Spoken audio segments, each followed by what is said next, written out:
ইনকিলাব মঞ্চের মুখপাত্র শরীফ ওসমান হাদির হত্যাকাণ্ডে আন্তর্জাতিক মহলে গভীর উদ্বেগ ছড়িয়ে পড়েছে। ঘটনার দ্রুত, নিরপেক্ষ, পুঙ্খানুপুঙ্খ ও স্বচ্ছ তদন্তের জোরালো আহ্বান জানিয়েছেন জাতিসংঘের মহাসচিব অ্যান্তোনিও গুতেরেস। শুক্রবার ১৯ ডিসেম্বর জাতিসংঘের নিয়মিত ব্রিফিংয়ে এই অবস্থান তুলে ধরা হয়। ব্রিফিংয়ে মহাসচিবের মুখপাত্র স্টিফেন ডুজারিক জানান, হাদির হত্যাকাণ্ডের তীব্র নিন্দা জানিয়ে গুতেরেস নিহতের পরিবারের প্রতি সমবেদনা প্রকাশ করেছেন। একই সঙ্গে তিনি বাংলাদেশের কর্তৃপক্ষকে আন্তর্জাতিক মানবাধিকার মানদণ্ড অনুসরণ করে দ্রুত ও নিরপেক্ষ তদন্ত পরিচালনার আহ্বান জানান। জাতিসংঘ মনে করে এই ঘটনার সঠিক অনুসন্ধান এবং দায়ীদের জবাবদিহি নিশ্চিত করা মানবাধিকার রক্ষার জন্য অত্যন্ত জরুরি।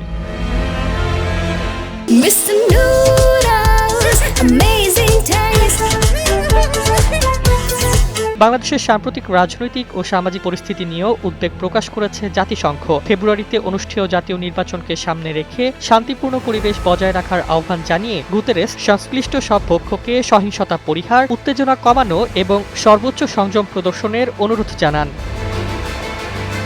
এর আগে হাদি হত্যাকাণ্ডে গভীর উদ্বেগ প্রকাশ করেন জাতিসংঘের মানবাধিকার বিষয়ক প্রধান ভলকার টুর্ক। কাতার ভিত্তিক আন্তর্জাতিক গণমাধ্যম আল জাজিরাকে দেওয়া এক বিবৃতিতে তিনি বলেন, এই হামলার বিষয়ে দ্রুত, পক্ষপাতহীন, গভীর ও স্বচ্ছ তদন্ত অপরিহার্য। একই সঙ্গে দায়ীদের বিরুদ্ধে যথাযথ আইনি প্রক্রিয়ার মাধ্যমে বিচার নিশ্চিত করার তাগিদ দেন তিনি।